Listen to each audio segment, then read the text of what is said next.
Krishna, Krishna Krishna, Hare Hare, Hare Rama, Rama Rama, Hare Hare, Hare Krishna, Krishna Krishna, Hare Hare,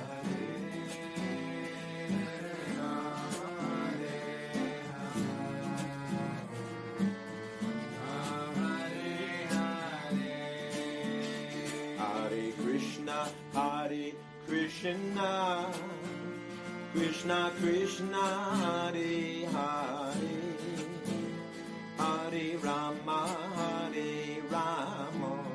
oh Rama, Rama, Hare Hare, Hare Krishna,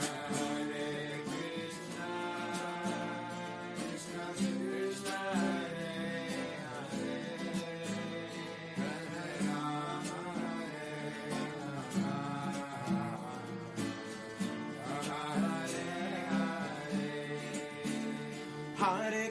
Krishna, Hare Krishna, Krishna Krishna, Hare Hare, Hare Rama, Rama, Rama, Hare Hare, Hare Krishna, Krishna Krishna, Hare Hare, Hare Rama,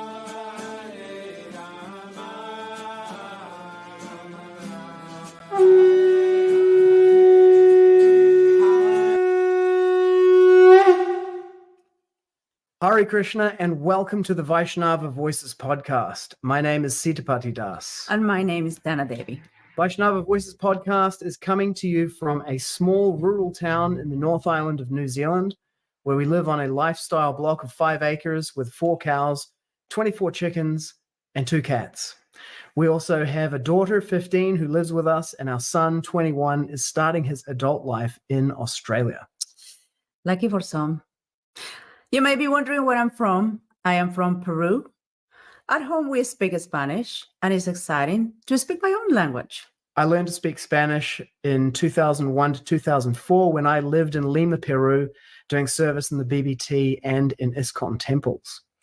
The Vaishnava Voices podcast is created inside a commitment to the possibility of connecting Vaishnavas from around the world, sharing knowledge, information, perspective, and wisdom, and transforming the conversational environment that we live in. Life is real, and let's share what's happening in our world. And let's make life exciting, because it doesn't need to be boring. We'd love to have you come on the show to share your experience, perspective, knowledge, and wisdom. So reach out and start a conversation with us. Feel free to do it anytime. And enjoy today's episode. Looking forward to talk to you. Hare Krishna. Jai Shri Ram.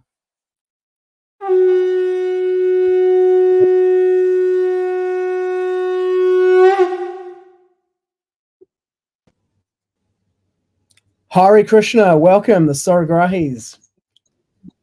Bhima Karma Prabhu, aka Lalita Das, Lila. Looks like the internet's working. Yay. Yeah. So far, so good. Okay, great. I didn't jinx it. I was like, no. Yeah. Awesome. Where are you guys? We're in India and northern in Uttarakhand, in the Himalayas.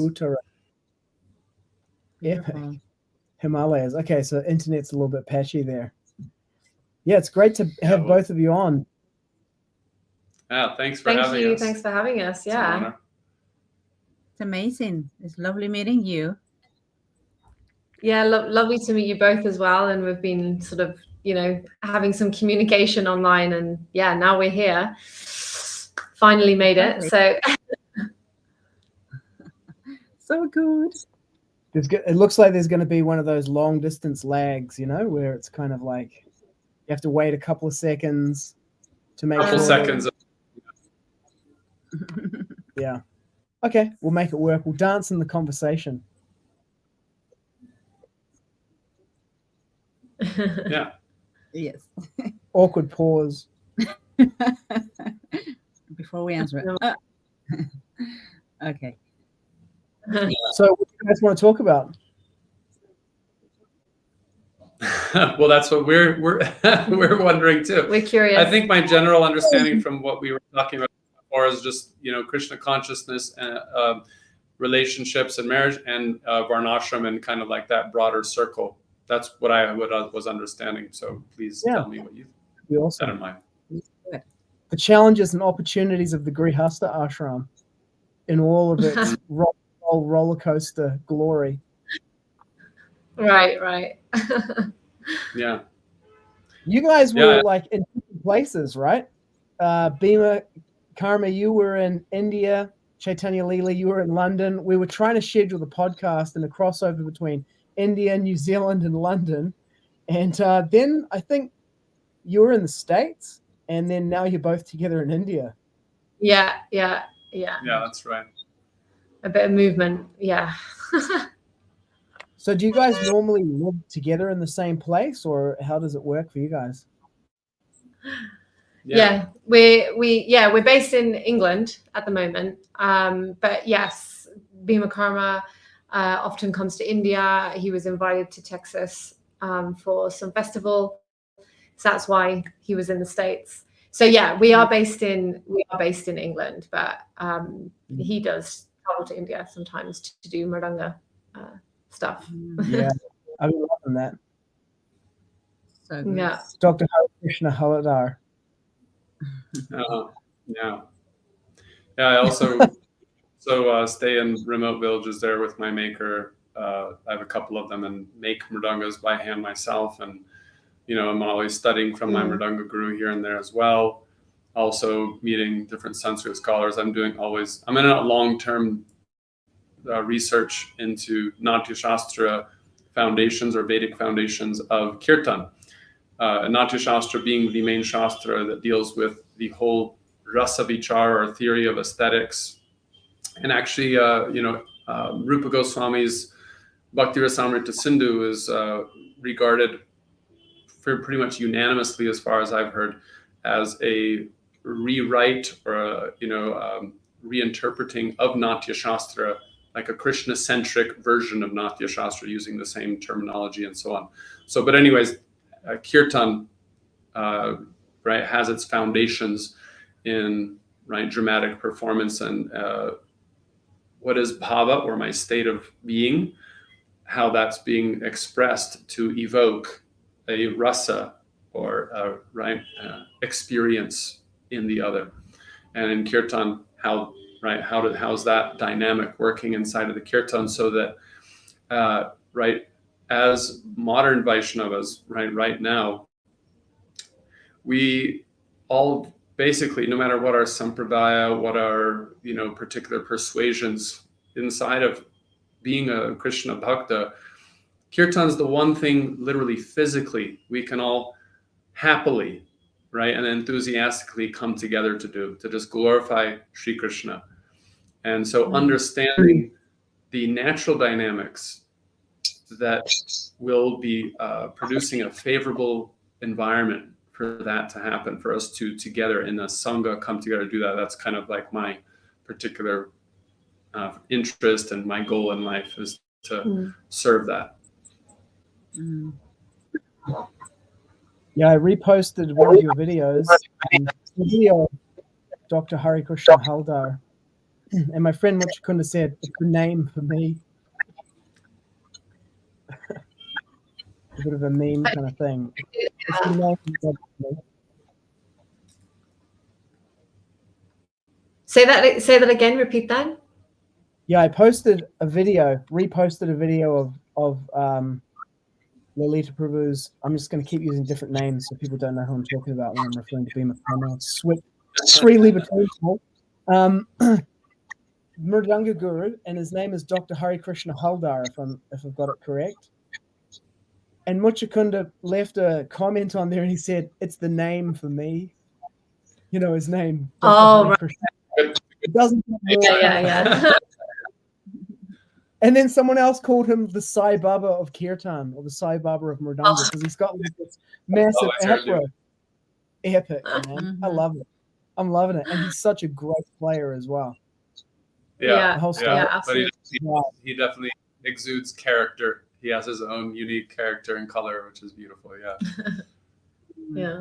Yeah, and on the subject of Rasa Vichar and the Natya Shastra and Rupa Goswami's Bhakti Rasamrita Sindhu, tomorrow we're interviewing Tripurai Swami about his new book, Circle of Friends, which is like an exposition on Sakya Ras.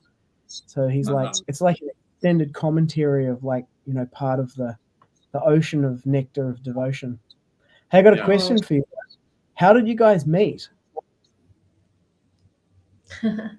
Someone asked us this the other day, actually, just literally yesterday, was it?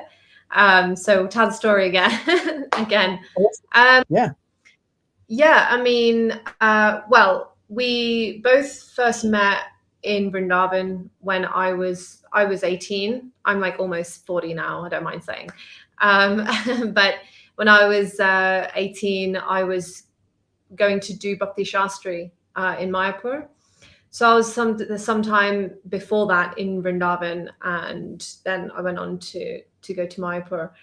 And we have a mutual friend in common and had then at the same time. So myself and my two friends that I was together with when we went to do Bhakti Shastri, we didn't know, I guess, that many people that were sort of living in Vrndavan, I guess, at the time. So that mutual friend basically just put us in touch with Bhima Karma. And and that's how we basically first met. And then he read our palms because he's an excellent palmist, and he was then as well. And he's great now. So that's sort of the first time we met. I did see him prior to that, a couple of years before that, in New Vrndavan, and I remember seeing him and just, this is honest to God, it was almost like there was a bit of an aura around him. So he left an impression in my mind. I just sort of saw him from afar. Just thought, oh, he seems like a good person. You know, that's the sense that I got. And that was it. And then when I was 18, we met, spoke, and we saw his Thakurji that, he was worshipping in Vrndavan. And then after that, we spoke here and there, but about psychology and ideas and things like that now and then. And then that was it really until 2020, wasn't it? 2020, we started to speak online about, again, some psychological kind of concepts and things. And we just continued talking. So yeah, it was a long gap between the first time we met. Right. 20 years or close to like 15 years. Yeah. But I think first of all, we were both born to ISKCON, parents. So ISKCON style Hare Krishna Bhaktas. And so we had at least that foundation, and for a lot of us who've been born and raised in ISKCON, there's a, bit of a unique culture that I find important, for me at least, to have some. There's a special set of things that we've sort of gone through, and it's a very small niche community, and so there's a complex set of issues that we deal with as second generation people, and so that for me was quite attractive. And on top of that, we both have a bend and leaning towards psychology, or really understanding the role of the internal world and perspective that we have a responsibility to, in order to be a part of our community and successfully kind of direct our own lives and work together in whatever way. So, and there's very few of my generation who are even somewhat interested in Krishna consciousness, or even spirituality for that matter. And so there's even fewer people in that sense. So when I even through the years, I saw her as like, not only is she born in the movement, she's also has these things as like kind of natural core values of coming from more psychological angles. And so here's somebody I can really, because of those naturally shared values, we could really develop a healthy and firm relationship together. And so that was really attractive to me to even start off with. I think there has to be that kind of mental and emotional connection, meaning like kind of a mutual understanding. You know, not everyone will, you won't be able to connect and have this mutual understanding with everyone. And I think that's where some couples can struggle. And there can be challenges when there's not a similarity in minds, you know, love and lust and sexuality can also be there. And to some degree that can hold a relationship together for some time, but then there may be struggles where there's not the mental and emotional connection and mutual understanding. You know, I kind of learned this in astrology, you know, a little bit, that there are different facets of mutual understandings, you know. So on, you know, there may be on the level of like sensuality, then it may be on the level of passion, right, and getting things done, right, and then it may be on the level of the mind and the emotions, and then there may just be some sort of like blessing in the chart, right, that just allows to a couple to end up being together for a very, very long time, but it's very tumultuous, you know, because there's not the mental connection, the mind connection. Yeah. So, but I found with him that there is this sort of mutual understanding on the mental, emotional, and, you know, other levels as well. For me as a female, you know, it's like important for me to have that, you know, understanding of minds, I think. Yeah. Sorry, you wanted to say something, Bhima Karma? Yeah, go ahead. Oh, look, you know, I'm also nearly 40, but in the other direction.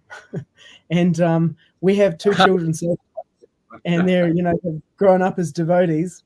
And that's a concern for them, you know, as they're thinking about their future, like who will they marry? Because as you say, it's a smaller pool, you know, looking for people with a similar worldview, values, lifestyle, a whole bunch of things there. And then, so I'd like to dive into a little bit more of that. And then also, but before we go there, this compatibility of the mind, it might be easy for people to think like similar kind of interests, like, oh, you like listening to, I don't know, Black Sabbath or like Edie Brickell or whatever it might happen to be, you know, like, oh, you like Agni Dev's kirtans. I also like Agni Dev's kirtans. And that's kind of like a real kind of like, it's a similar interest, but that's not necessarily like, you know, mental compatibility of the mind. So maybe could you say a little bit more about that, what that compatibility of the mind is and what it looks like? Well, I can share something my mother actually, you know, gave me, you know, many years ago, that was helpful, but also kind of puts it in a succinct way of like, she just said, well, I read once, you know, that make a list of 10 things that you need in your partner, kind of a thing. And I just sort of took it further and I said, you know, well, let me make a list of the things that I must have, otherwise I won't feel okay. And let me also make a list of the things I cannot live with. And so by having, and that takes work to even be able to make that list. That actually requires me to have the adhikar to be in a relationship. I have to have done enough work. And then maybe for some people, that means reading more, getting gurus or teachers that can help me to be able to answer these questions well for myself. And therefore I've been responsible enough and successful enough in getting to know myself to be able to say, what are these essential things I must have, right, in a relationship? Otherwise, I really can't stay there. Or the things that if these things are present, I can't tolerate them. And by knowing these things, I can speak about them in different ways and I can put them on the table. And even when we're just looking, you know, at passersby, there's a great deal of screening that can be done once I've empowered myself to become conscious about, to be able to articulate these values into words, so that now I can, even though this person's, whatever they may be, they're well spoken, they're beautiful, they're popular, whatever attractive qualities we may perceive in anyone. Oh, but these are I can see they don't have, this particular core value of mine. So I know it's not even worth going forward here. And then maybe some things that I find less palatable, but they have these qualities that are the most important to me. And so I could even, tolerate, and adjust myself and sacrifice. I could sacrifice part of my sensibility because these things are more valuable to me. And that's where devotion, right, supersedes personal sensibility. So that's, to me, I look at, that as the core of it. And I think what she's also referring to is perhaps a layer just outside of that as well, of can we communicate these things once we're aware of them in a way that we're allowed to go back and forth and therefore adjust. Yeah, I think it's really important to, I guess, to be able to do that exercise. And as you said before, that sometimes we're not clear about who we are and what we want and what we need. And sometimes we go through, right? I think it's really important to touch on trauma, to be honest, because that informs, how we have a sense about ourselves. What is it? How is it that we see ourselves and each other? How is it that we relate to ourselves and other people? It's formed when we are children, and so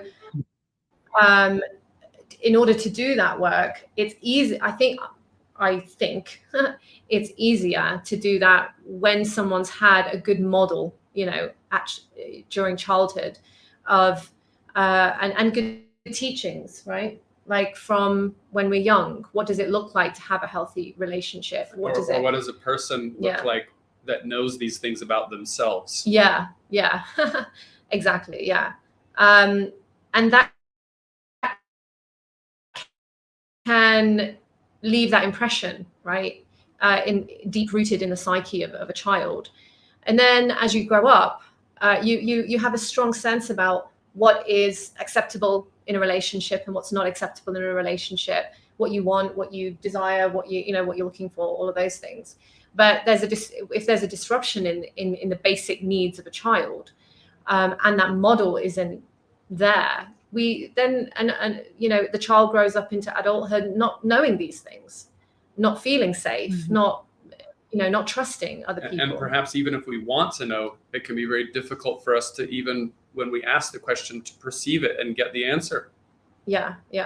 So I definitely can say that in my life, I've certainly struggled with that.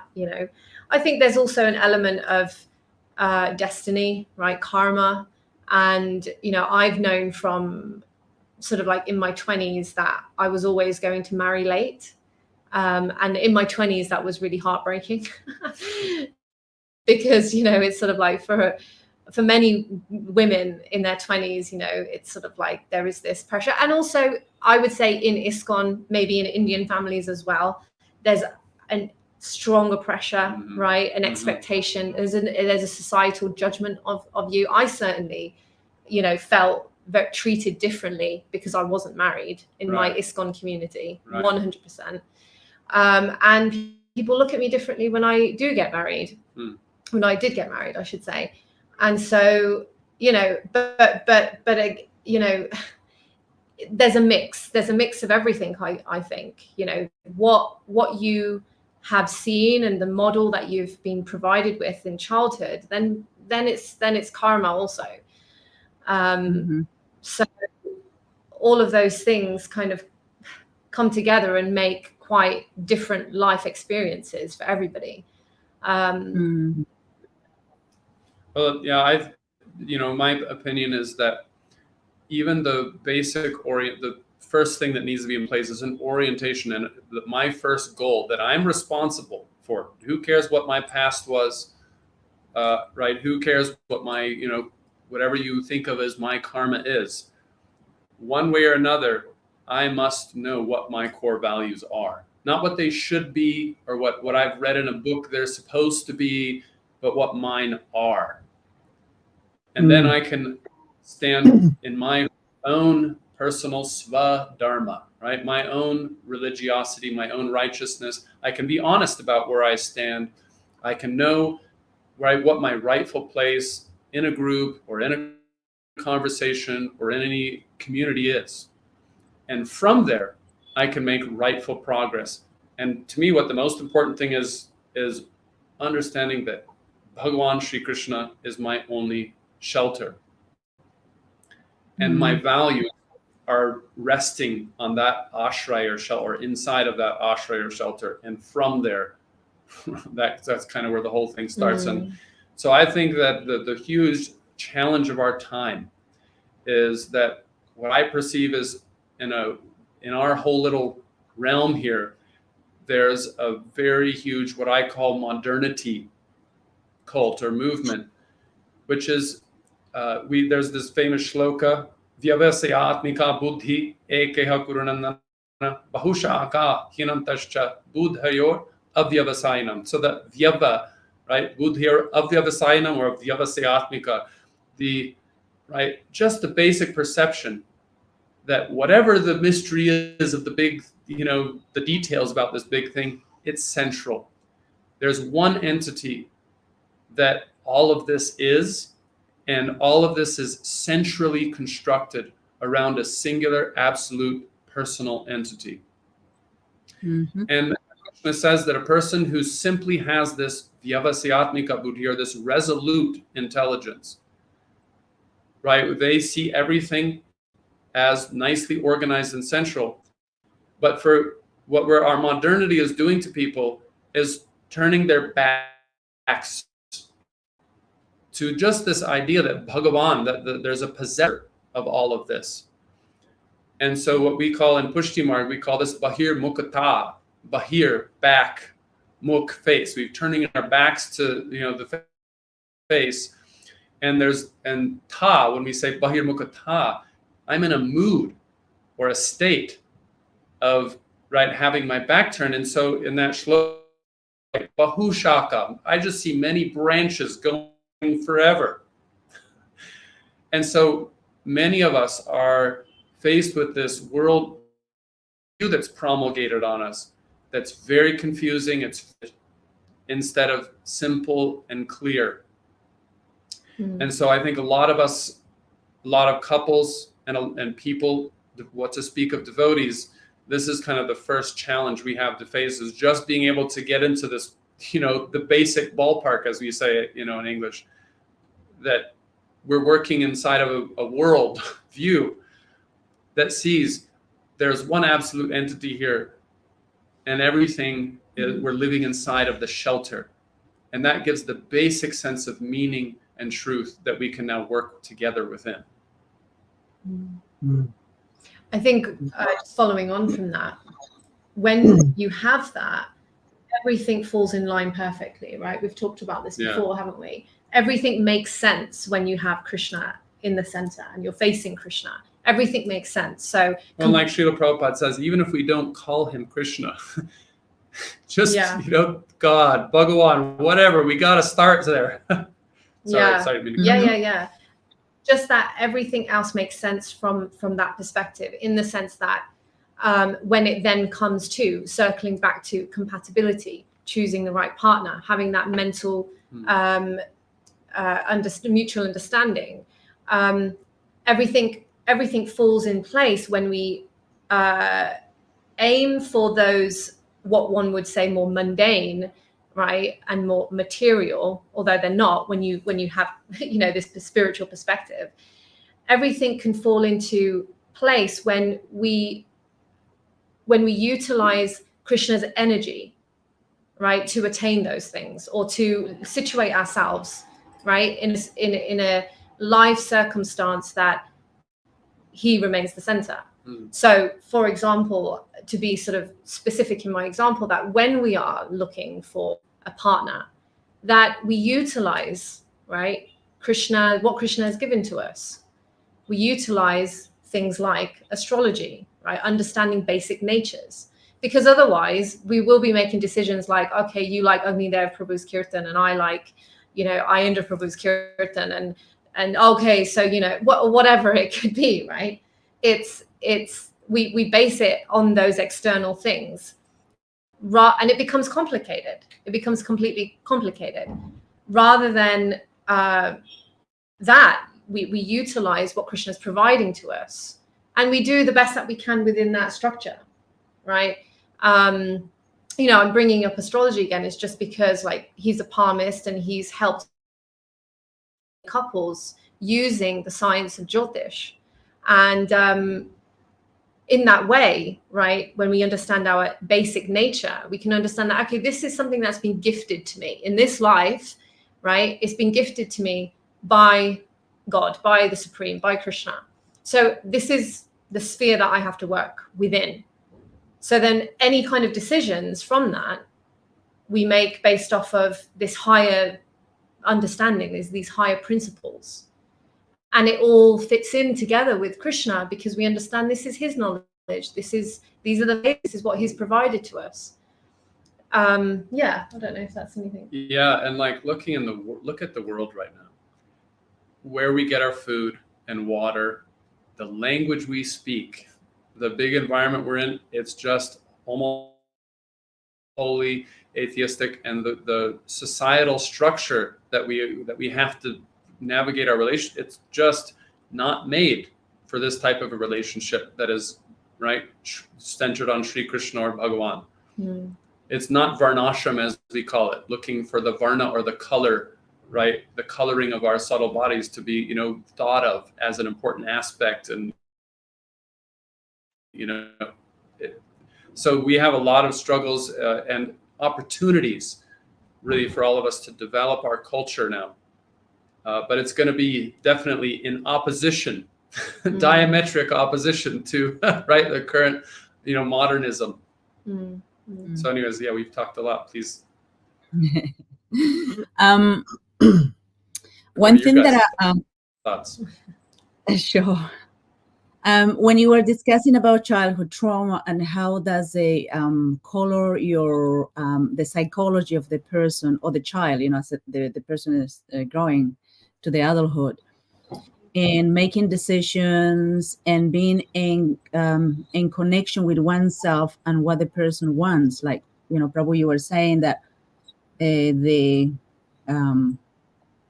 core principles, the core values, it could be when the child comes from a traumatic life, it becomes difficult for the person to have a clear vision of what the person wants, right? Do you agree in this? So what is your recommendation or your guidance or suggestions here? Like in general, many people have some sort of a trauma. Some have many more, right? So what is your recommendation here where what they need to do in order for them to put themselves together and then start to view life in a way that's like clarity, because it's messy. The wiring of the brain is messy. What they want and how do they want to lead their life? Perhaps they don't even have any thought. Oh, gee. They're coming back. Yeah. Okay. And we're back.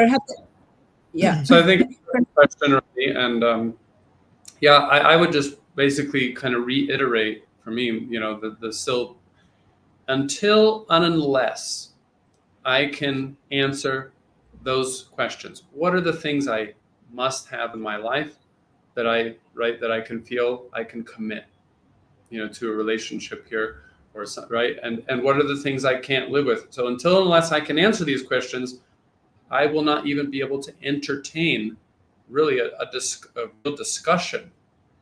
I do not have the right, or in Sanskrit, the adhikar, the ability / right to come into that discussion.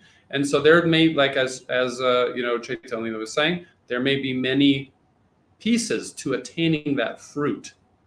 But until and unless we have attained that fruit, all of us will have a different creative journey or process in getting to be able to hold that fruit in our hands, right? And obviously, those of us who have read any Sanskrit Shastra know Sri Guru, or right, Krishna's appearance in our lives as a teacher.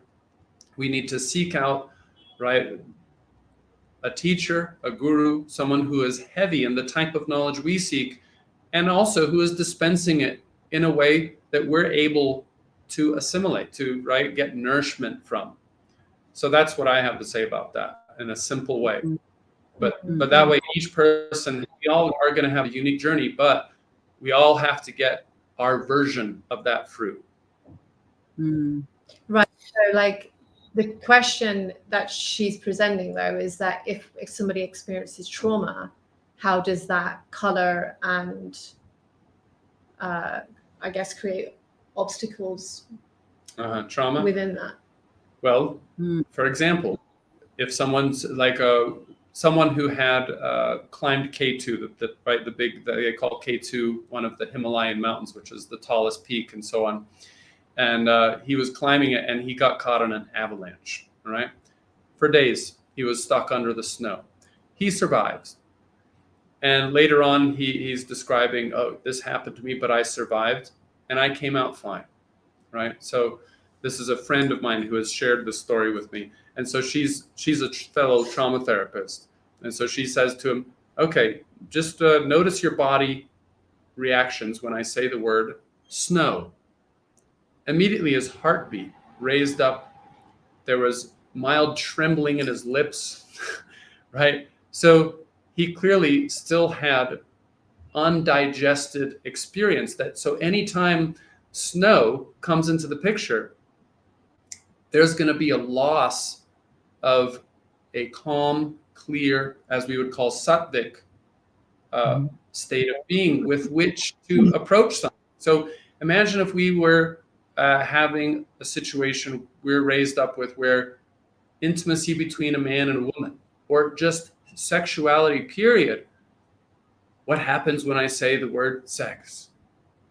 And if there is a bunch of disturbed, undigested, and therefore disorganized consciousness that gets called up there, anytime that subject comes into play, I'm going to be in that undigested, unmastered, overwhelmed state of being. And whatever the right nature was of that thing that had overwhelmed us, that's going to be in charge and not us. And we'll be witnessing ourselves like by what are, we're just like, why am I doing this? And horrified that, and feeling ashamed and disgusted at ourselves. How am I doing this? And so it's a horrible situation to be in. And so we require the assistance of somebody who not only has balance in that area, but they're able to understand how that balance is lost and how it can be restored. And not even many, there's the term I ran across in a book once called stupid saint. There may be many people, right, who are possessed because they had a nice childhood or whatever reason, they have sattvic quality. But not all people who have sattvic quality are able to do that work of going to that place of shame, fear, and paralysis and help the person embark on that very unique journey they have to face and complete to be able to master that unique challenge that Sri Krishna has given them and make them exalted by the very thing that degraded them. I'll stop there. Yeah. And Okay. Yeah, swadhyaya, study of oneself, and clarifying those lists of, what are the things that I actually need to survive in a relationship, and what can I not be with? And it seems like a one way that a lot of people do that these days is they have like a trial marriage to begin with, and then they they marry based on superficial, or as you said, what they the the right answers to those questions. Like what they think they should, or they're more aspirational than actually descriptive. And then they discover on the court, in the interactions and in this marriage that, okay, no, this is actually not what I want. This doesn't work for me. Let me get the next one. My mother sent me a video the other day, and it said, ask these questions before you get married. And there were 3 of them, but the one that I can remember was the same expression of faith. So not just even the same kind of beliefs or anything, but the same way of expressing it. Like, are you going to the church once a week on Sunday, or are you like a full on, reading, studying the Bible and praying every day kind of person? But then the intersection of that, lack of knowledge of the self, maybe you even can clarify it. So I guess it's a double barrel question. How to clarify this thing without, being aspirational, imitational, just plain deluded. That's the first question. And then the second one is, once you get into that relationship with someone, what you're describing here, the trauma response, I think almost a majority of people in Kali Yuga in the West have some kind of complex post-traumatic stress disorder arising from childhood trauma that's like fully undiagnosed, and then shows up as like ADHD or anxiety or all these different kind of things. And it gets triggered in certain circumstances. It causes that disorganized consciousness response. You get 2 people who have this in different areas, and then these things start triggering off each other. And then it's like in certain circumstances, even if you did get the first list and you got it down, it kind of, the whole list kind of gets thrown out the window in an instant. And then these 2 kind of trauma responses are interacting with each other. So 2 questions. Clarifying that list. And then dealing with, or even diagnosing, or just like recognizing trauma responses and the disorganizing effect they have in a relationship.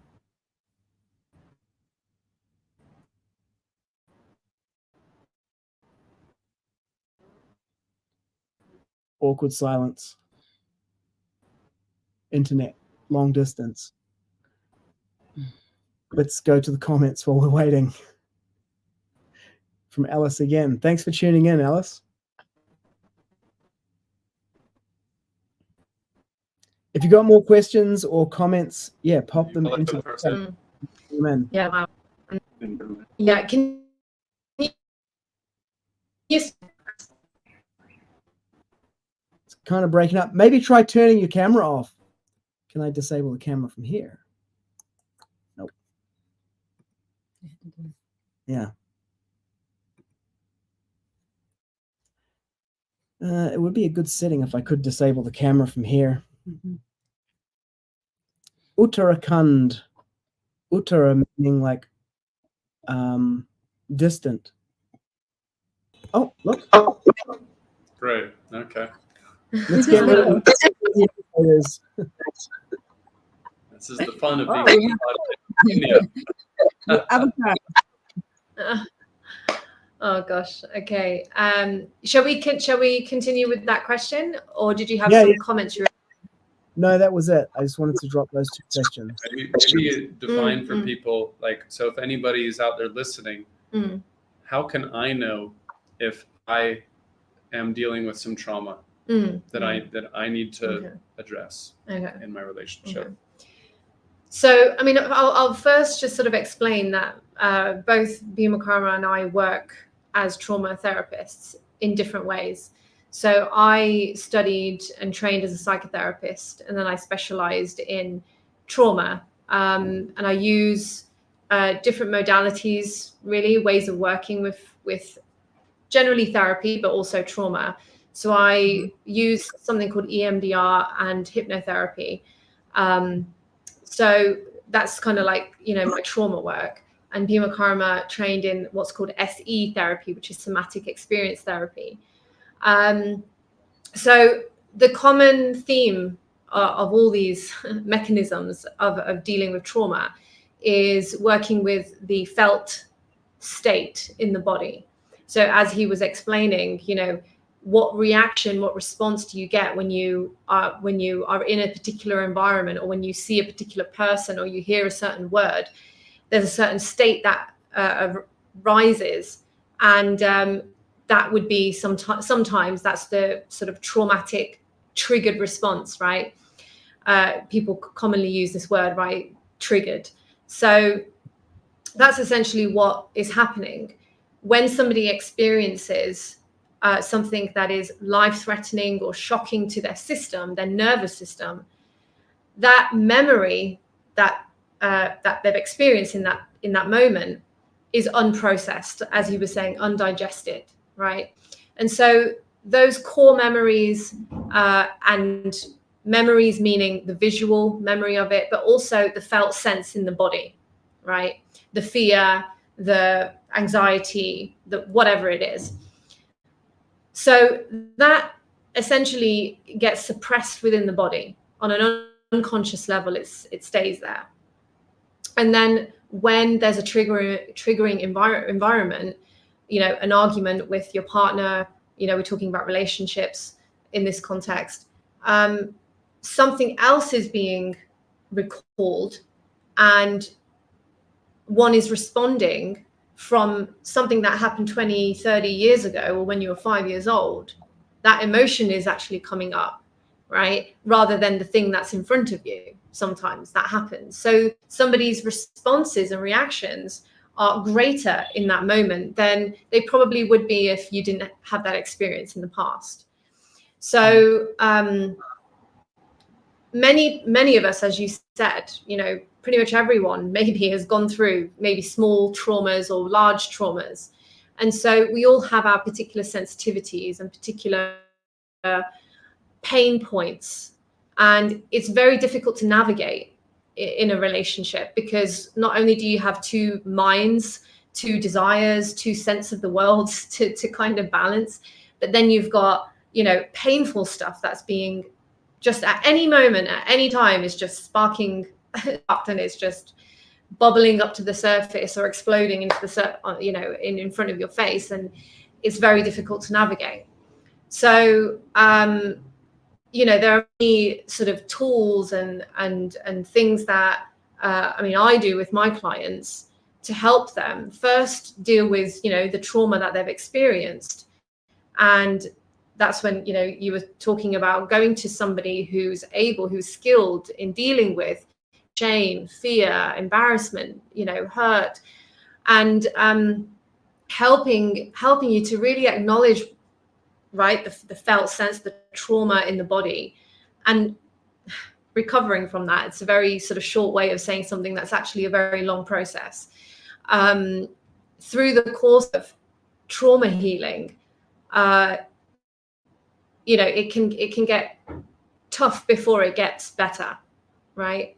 But essentially what the person needs to be able to do in therapy is begin to allow that stuck emotional state to start to gradually, right, diffuse, right, in the safety of the therapeutic relationship. And this isn't talking. Talking therapy can actually re-traumatize somebody. Anyway, if you want to ask any more questions about the process of therapy with trauma, I can, but it's a very, it's very complex kind of subject. Mm-hmm. Essentially, dealing with that first can allow the person to recognize when they are getting triggered by something in the past versus something in front of them. It can help the person needs to develop the skills to learn how to regulate their nervous system and regulate their emotional states, what they need to do in order to bring themselves down to a place of rebalanced, right? When somebody is hyper aroused, which could be highly anxious, anger, constriction, yeah, or severely depressed, right, which is the hypo state. So learning to come out of those depressive states and learning how to bring down the hyper states to live and function, I should say, in that what's called the window of tolerance, right? There's a model that describes this. So the state of equilibrium, and this is the homeostasis, right? That happens emotionally, mentally. So one needs to learn and develop the skills in order to do that themselves. But also within a relationship, it's having the partner understand what those sensitivities are and helping and supporting, right, them come down or come up and to the place of equilibrium as much as possible, right? Could I? Yeah. So like in our relationship, okay, just there's a lot of people out here who may be like, okay, practically, when we're in a situation, someone gets pissed off, what are we gonna do? You know, so you know the first thing is anytime I'm quote unquote emotional, I could be really happy and excited, right? It doesn't mean just like I'm pissed off. I could be really happy and excited. I could be sad. I could be whatever I am. But if I'm predominantly 51% or above emotional in my overall state of being, as opposed to, right, intelligent and able to see the whole thing. And as soon as that emotion gets on top of me, right, we need to attend to the emotion and let the emotion like water is emotion, and let it express and settle before we can even continue talking about or addressing what's going on. Period. And that's tough. When I'm pissed off, I got a point to make, and you're gonna goddamn listen to me. And so this, just to for each couple, we have to have a strategy. And that means a set of agreements that we both make and construct together in our own language. I'm waiting for the connection to come back. Okay, in our own language. Okay. Yeah. So what do we do when one or the other? So what we have is like either person, for whatever reason, doesn't matter. If either person feels like this conversation just started getting askew here, right? We have like a, the safe word kind of idea you can have, like, okay, well, I'm calling it. I'm saying our safe word, Shanti, peace. And from there, we have to have a different kind of, right, conversational structure that we have agreed on beforehand to enter into, when it requires a more structured, formal, right? Whatever it may be, talk one at a time. The other person, so this is, I use a Vedic model, language, samvad or vad, where first of all, one person is going to say, whatever it is, I'm going to say back to them until they're happy that I have understood their feelings or their thought, whatever it may be. So we have, we could go on and on about what our system is, but we have to, as a couple, have a strategy that we have developed together before we get, upset, so that when we get upset, one or the other or both, we have a way of dealing with it that both people are mutually accountable to. Right? So it's not like, goalposts can change. I think that's a really connection. Disorganized. Okay, let's keep. Can you still hear us? Yeah.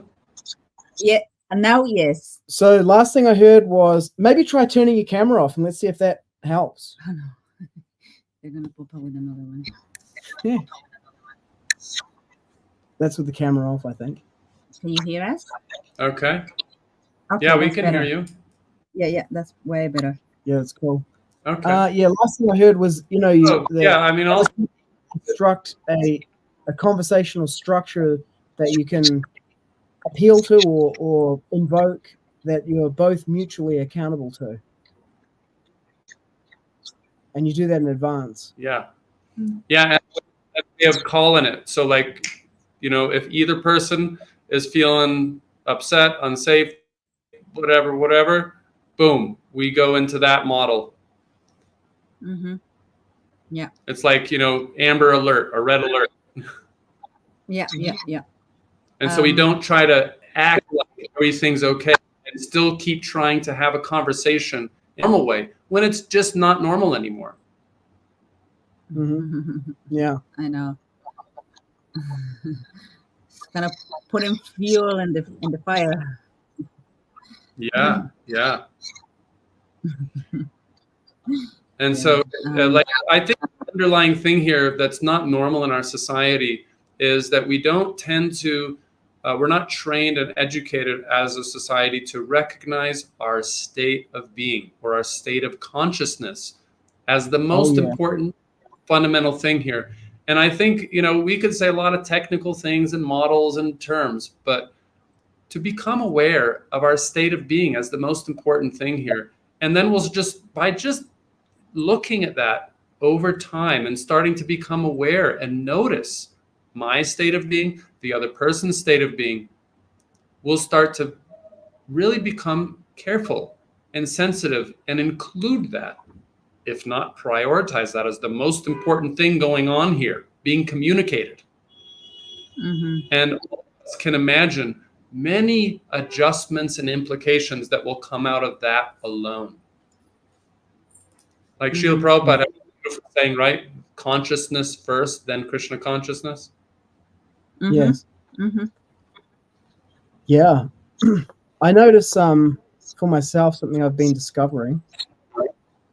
Like you described the Samvad style of conversation, which is having the other person present what their position or point of view and what they think and how they feel, and then reflect that back until they're like, yes, that is, you know, that's what I'm saying, that's how I'm feeling, that's my experience. That actually becomes impossible for me when I'm in a certain reactivated state. It's like literally impossible for me to do that. I'll just immediately start reacting to what's being presented. And so we did it to like first say how you feel. Is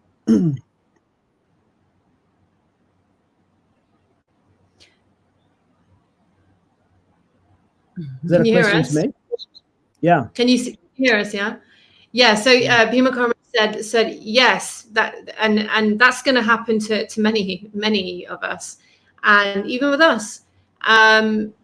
So we adjusted what we do, which is first we acknowledge what we are feeling. So if there is a activated state, you're angry, sometimes you don't even know what it is, you know, that's being activated. It's first just paying attention to that. And don't say, I feel. Can you still hear us? Yeah, we got you. Yeah, we got you. Yeah. So, and don't say, I feel, and fill it in with a thought or an opinion. I feel happy. I feel angry. I feel frustrated. I feel annoyed. I feel wounded, whatever it may be. Feelings first. This is my state of being, and not exactly like you're saying, not trying to keep making points and thoughts and meaningful statements. Another sort of common thing that individuals do in relationships when they're arguing or when they're trying to communicate is, you know, I feel like you are making me angry. Well, again, that's a feeling. Yes. I'm saying I feel, but then I'm filling that in with a thought. Yeah. And it's also and the assumption that the other person doing the thing that they did, right, has made you feel a certain way. When the reality is that we all do things and we say things without the intention of creating harm, right? And so it's about just communicating what it is that you feel And then you can clarify your assumption. Oh, well, I thought that you were, you meant this, or you saw, you perceived me like this, and, but then if you say you're making me angry, or you're judging me in this way, the other person will get defensive, right? And then the communication breaks down. So the first thing that needs to happen is that if you're feeling something, you just say how you feel. I feel like this, right? When this happened, this is how I felt. And Krishna-Lila, she was my first main guru in my life. She's 4 master's degrees, works in New York City Board of Ed. She taught me an important lesson, which was, don't make any decisions or choices until you're at peace. And if you're emotional, don't make a move. So first, we not only say your feelings. Okay, if I'm angry, I'm just feeling really angry right now. And, just saying that helps us to just pay our attention, but that anger needs to settle. And until and unless that emotional state has been given the time it needs to settle down, there's not going to be any sense talking. So we say the emotion, but also until I have given the time, the type of space and time, the safe space, I'm angry, and let me just breathe this out for a minute, or whatever it needs to be, until it's settled down. Then we can honestly talk about my thoughts. And until then, whatever I say, I'm just actually, translation is, I'm angry, I'm angry, I'm angry, I'm angry. When it seems like I'm quoting Bhagavad Gita verses or making super logical points, I'm actually just saying, I'm angry. Yeah, it's super important, because you marry someone and you're marrying everything that they got on their list, and that, everything about them that's on a list. And then you're also marrying their past and the impact that their past has on them in the present. Are you marrying all of that? Yeah, it's true. Yeah. And oftentimes that stuff's not going to show up until you're, doing things together and under high stress, and you're now literally, your life is at stake, and you're shoulder to shoulder. Yeah. Definitely. It's those triggering situations, isn't it? And like I was saying earlier, our past experiences, the impressions of them are subconscious. So we don't know. Can you describe how a lot of people, I think, don't understand that word subconscious? What do you mean by that? By subconscious. Okay. Like they're doing things that are just subconscious. What does that mean? Right. Well, we have the conscious mind, right, which is we acknowledge the things that are right in front of us, right? So when I'm reading a book, I'm not conscious. It's not in the forefront of my mind what happened 20 years ago, right? So there's you can kind of see it as like a torchlight, right? So the torchlight of the conscious mind, it's just it's focused on the things that's right in front of me. These are the things that, okay, am I hungry? Right, I'm going to go eat. I'm reading this book. I need to take a shower. So all these things that are just focused on, the present moment, I guess you could, in one sense, you can say, or, and then the subconscious is what's lying latent in the mind. So the mind has many different aspects to it, right? The waking state, I don't know the Sanskrit words, maybe you do. The waking state and the sort of the deeper unconscious state. So it's essentially the things that you're not aware of. And so the things that we experience in our life. Well, in your example, it sounds like, okay, if I have that torchlight, I think that's a nice, example. I'm aware of the rest of the room, perhaps in some way or another, but because I'm not direct, so there's something I'm directly focused on with my torchlight. Yeah. While I'm still in another way, it is a totally different way. Yeah. I'm aware, but I'm not aware in the way that I'm aware with that torchlight area. Yeah. So what the unconscious mind is the darkness that lies behind, right? The light of that torchlight. So, like Krishna conscious philosophy, the Bhagavad Gita, right, talks about how the soul transmigrates from body to body. It carries with it the subtle body. And so the subtle body carries all the memories of the past lives and all the experiences, but it's latent. It's really, it's underground, you can say. Right. One part of the work that I do as a therapist is past life regression. So I can, take somebody through trance back into their past life through accessing their subconscious mind. So in that way, you take them underground, right? And you go back in time. So again, with therapy, that's what I do, but just in this life. Okay, let's go deep, go underground in one sense, you can say, and go back to when you were 5 years old or when you were 6 years old, and when this event happened, and then we heal that. Similarly with past life, okay, we'll go, if we're 40 years old, then you go back, right, 70 years. Yeah. Where were you 70 years ago? So what was my original point? Well, I think that I just wanted to say a lot of people, including me previously, will get skeptical, like, what does that even matter? It would be a common question. Who cares what your past lives are? This is all going on right now. And that's all I need to know, because it's all amalgamated in the present. So who cares? And so like the shloka, right, in the Bhagavad Gita, right, that you're referring to, or your consciousness carries you to the next life, and the so yam bhavam tyajantyante kalevaram. So at that tyajantyante, the ante, the end, right, of that kalevaram, that time, it's the bhava, your state of being, which includes the unconscious state of being, is what's going to carry us. And even as the last moment is dying and I'm being reborn into the next moment here, the key point here is we need to all become aware of our bhava, our state of being.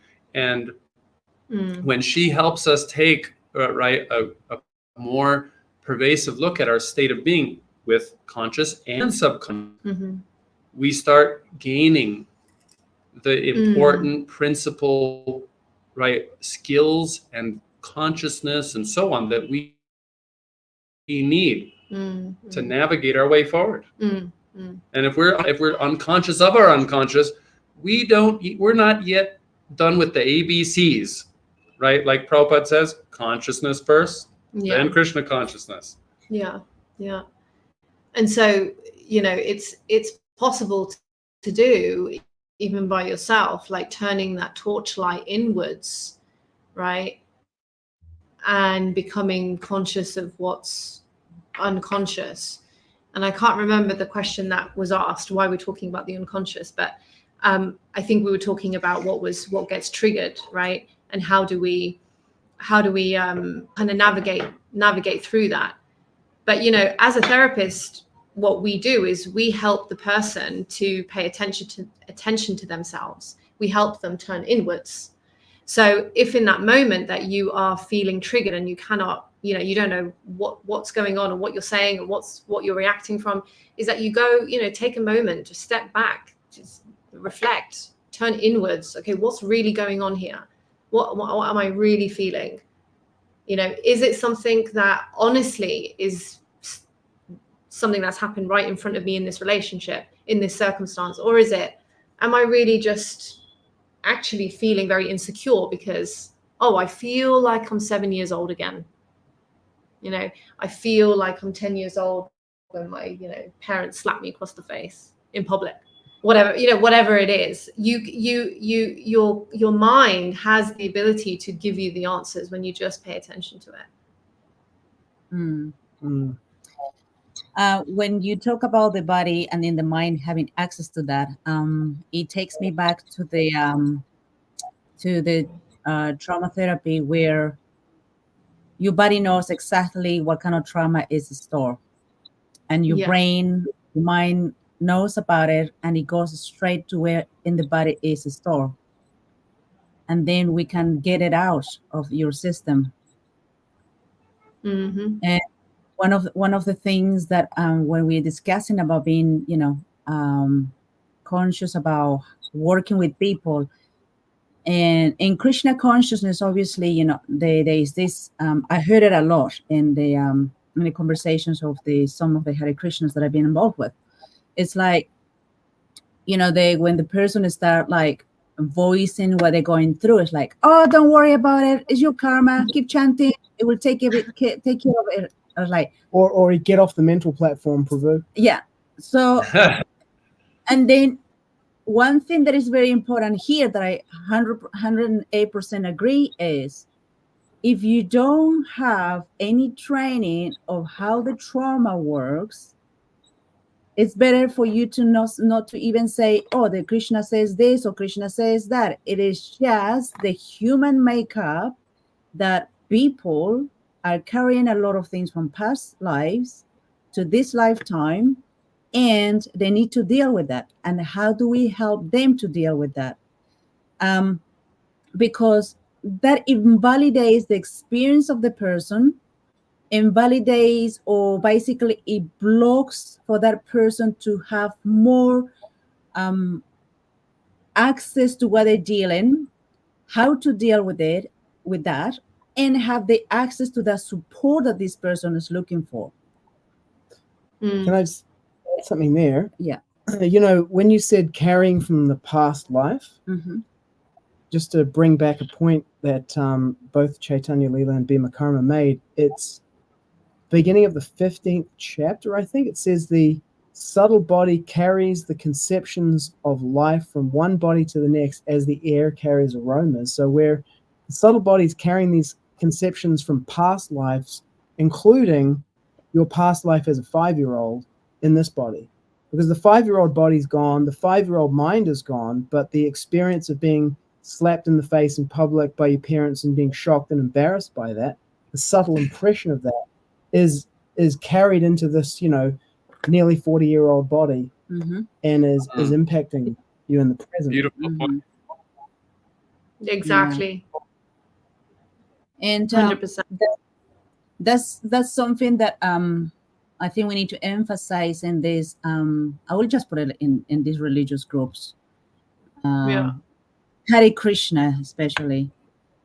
It is very painful for people that went through trauma, and sometimes they're confused about their state and all the things that went through, and they don't know how to work it out, and they're trying to find a safe space or safe people to share with, where they can be held, they can be heard, and also, you know, supported. I think there has to be some like training here. By this, I don't invalidate the potency of Krishna and, you know, the names of Krishna and the where our destination is, the power of Krishna consciousness, the power of chanting. I'm not invalidating in any way this. It's just that we have this thing that we're carrying it, and we don't know how to deal, and sometimes we don't even know that we have those things. There is some awareness that is a bit of heavy here, but we don't know what is that heaviness in us. Can I add something on that? Yeah, sure. Just to build on that, you know, your analogy of the torchlight shining and then you're looking at the room, and the impact of these things in the subconsciousness and the way they show up so that you're not aware of their impact is, you know, you shine the light in a certain place and the color of the light changes. And that's the impact of the subconsciousness on your conscious awareness. And you don't see that the color of the light has changed. Suddenly you're looking at an orange thing, but it's not that the thing is actually orange. The light of your consciousness got the varna, the color of it changed due to a subconscious influence, but you're unaware of that, and you're now interacting with the world as if you just got slapped in the face by your parents when you were 5, and it's shocking and embarrassing. And all that actually happened was someone, you know, didn't ask you to give the Bhagavatam class, and now you want to burn the temple down, you know? Or projects these images into your, you know, into the field of your vision that aren't actually there, but for you they are, and that's not something in your subconsciousness. You're like, no, Prabhu, it really is this thing out there. Sorry. I think it's very important. Sorry. I think it's very important for people to get validated. And also, it's important for them to get validated. Yeah. And also being like, you know, supported in that area. And because we don't know where exactly they are in life, you know, how much awareness they have, what they are feeling. And have this conversation with them where they can create this space where they can express themselves without minimizing it, without invalidating them, without making them wrong, and without coaching them, you should do this, you should do that. It's just listen to them. What is exactly the experience? And just be there. Absolutely. And it's very, very important. And actually the person itself, and that is the power of every individual. They have the power to access where they need to access. They just need that space. They just need to feel that support. Because as you mentioned, that goes back could be the childhood or whenever that happened. And as a child of 5 years old, they don't need to be coached. Just imagine it's like a 40-year-old lady, right? And the lady's expressing, I feel fearful about this and whatever. And instead of saying, oh, you can do this or you can't do that or you do this, or, the Bible says this, or the Hare Krishna Gita says this, and chant your japa is your material thing, and you have to, all of that. These people don't need this. We don't need to hear that. There will be a proper time to hear about it. But in that moment tell me more about that. What are you feeling about it? Here, reassurance is so important, because imagine in this 40-year-old lady, there is someone, a traumatized child that is experiencing whatever they're experiencing, that only need reassurance, that support. I am here. I got you. You're safe. Mm-hmm. And that is exactly what, children, when they are experiencing whatever they experience, it's just like, hey, I'm here. You're not alone. I love you. Okay. Do you want me to give you a hug? Will that make it better? Tell me more about that. I think that's very important for us to, to deal with this situation. Okay, you want to say something? I don't know if you guys saw this. There was a New York Times. Sorry. Yeah. Go ahead. Go ahead. No, the 2-second delay. Just go ahead. Yeah. Yeah, there was a New York Times article recently about how one girl disappeared into Krishna devotion or something like that. Mm-hmm, mm-hmm. And did you see that?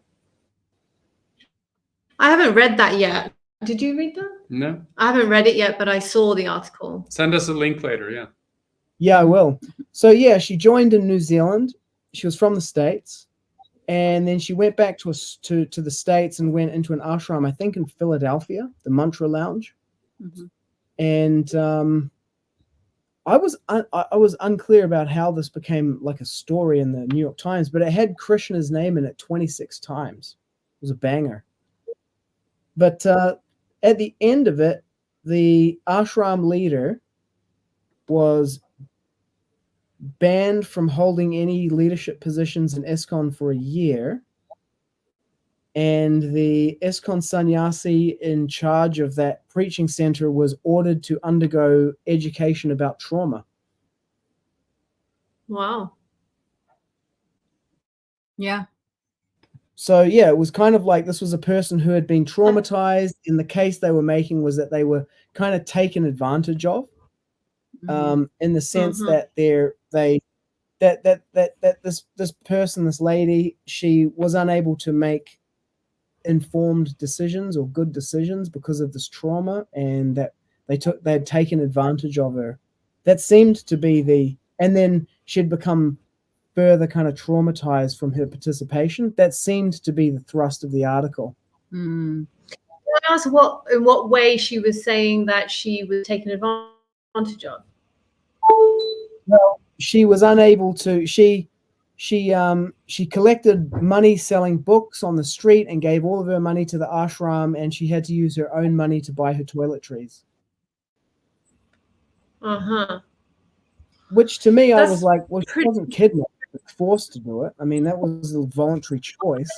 What I find interesting is that after that article, you're saying that the temple president, that there was a consequence for the temple president and then the sannyasi, active sannyasi there.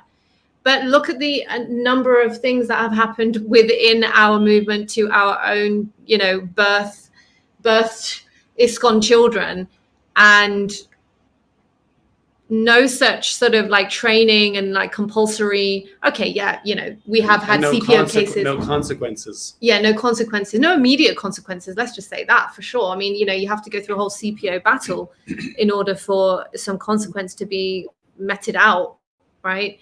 But it's interesting that after an article's written, something happens in that manner. That's why the article was written after it happened. That's why I was interested. I was like, were this person's parents like politically connected, or like how did this become a New York Times article? Yeah, I think the thing that I pick up from that is interesting. Yeah, the thing that I pick up from this is although the lady is an adult to make choices and all of that, and sometimes when the adults are adults, like they still have that experience, because one thing that I read about this, that this lady was raped prior to joining the Hare Krishnas. Yeah, prior. Now, okay, so if the person or whoever was in charge of that place knew about the background of this girl like this, it would be more working about, where are you with this? Is that resolved? Is that, have you worked on that? Then supporting the person in that, because when someone is raped, there is one big thing here: trust. It's a big deal that I have been raped. Trust. Mm-hmm. Now, if the people trained, they say, okay, so I know the people that have been, they experience this type of trauma is this, and I want to make sure that this person is complete with this. And this type of support we need to get. Because yes, it's an adult. However, that person has an incomplete trauma that will continue playing up, and whatever it is. And if we want to continuously exploit the person, regardless how adult is the person, sooner or later, that person will blow up. Because it did not felt looked after, it did not feel protected, it did not feel respected, and it did not like, she wasn't heard. Yeah. So, I mean, if we look, go ahead. Yeah, go ahead. So let's imagine this. Let's imagine someone taking you by force. You fighting for it, you screaming for it, and you just fighting it, right? Someone that could be like looking after you, someone that can be protecting you, is doing this. Mm-hmm. Imagine the experience of that person with people that will come in their lives, either be a female, either be a male. Yeah. Okay. And that is, go ahead. Yeah, I was just going to say, I haven't read the article, so unfortunately I can't speak to, I guess, her experience. But there's sort of like, essentially the question is, whose responsibility is it? And if an adult has gone through trauma and then they choose to join a religious movement, it's sort of like, in one sense, it is the adult, because they are an adult, it's the adult's responsibility to, disclose, right, their particular needs, disabilities, all of those things.